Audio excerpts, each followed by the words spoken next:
एक युवक बस अपनी टोपी उतारकर बाल ठीक ही कर रहा था, लेकिन अनजाने में उसने एक अमीर घराने की बेटी का ध्यान खींच लिया। लड़की को उस पर दया आ गई और उसने यूं ही एक काला कार्ड उसकी टोपी में डाल दिया। युवक को लगा कि वो उसका अपमान कर रही है। वो तुरंत खड़ा हुआ और बोला कि वो कोई भिखारी नहीं है, लेकिन जैसे ही वो कार्ड लौटाने वाला था तभी उसकी आंखें खुली की खुली रह गई। वो कार्ड कोई आम कार्ड नहीं बल्कि दुनिया का इकलौता अरबों की कीमत वाला ब्लैक कार्ड था। तभी युवक ने देखा कि उस अमीर लड़की के माथे पर हल्की सी काली छाया थी। एक डॉक्टर होने के नाते वो खुद को रोक नहीं पाया और बोला, आपके जीवन पर भारी संकट है, कोई गंभीर बीमारी आपको घेरे हुए है, तुरंत इलाज कराइए। ये सुनते ही लड़की की आंखों से आंसू बहने लगे। सच ये था कि अनन्या मल्होत्रा सिर्फ 18 साल की थी और उसे लाइलाज बीमारी हो चुकी थी। दुनिया के सबसे बड़े डॉक्टर भी हार मान चुके थे और अब वो बस कुछ दिनों की ही मेहमान बची थी। असल में वो युवक कोई आम इंसान नहीं था, वो था वर्षों से गुमनाम रह रहा महान चिकित्सक डॉक्टर वेदांत शर्मा, जो शांति की तलाश में दुनिया से दूर छिपकर रह रहा था। फिर भी हर दिन अनगिनत अमीर लोग उसकी तलाश में भटकते रहते थे। अनन्या और टूट गई। वो रोते हुए बोली, मैं अभी 18 की ही हुई हूँ और मैंने अभी तक पहला प्यार भी नहीं जिया और अब मुझे सब छोड़कर जाना पड़ेगा। उसके आंसू रुकने का नाम नहीं ले रहे थे। युवक दिल का बहुत नरम था। वो ये सब देखकर खुद को रोक नहीं पाया और उसने इलाज करने का फैसला कर लिया।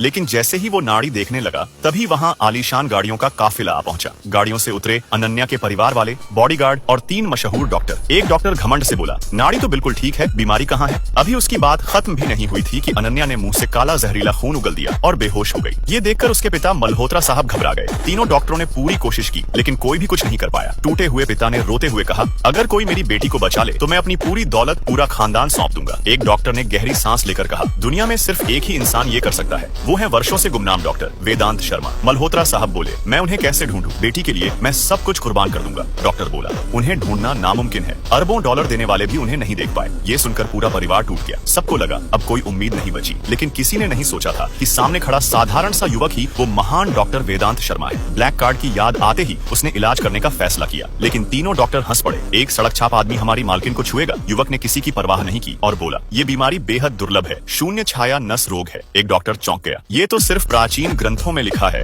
तुम जानते कैसे हो? मल्होत्रा साहब बोले, बस मेरी बेटी को बचा लो, जो मांगोगे वो दूंगा। सब्सक्राइब और कमेंट करो नेक्स्ट पार्ट के लिए।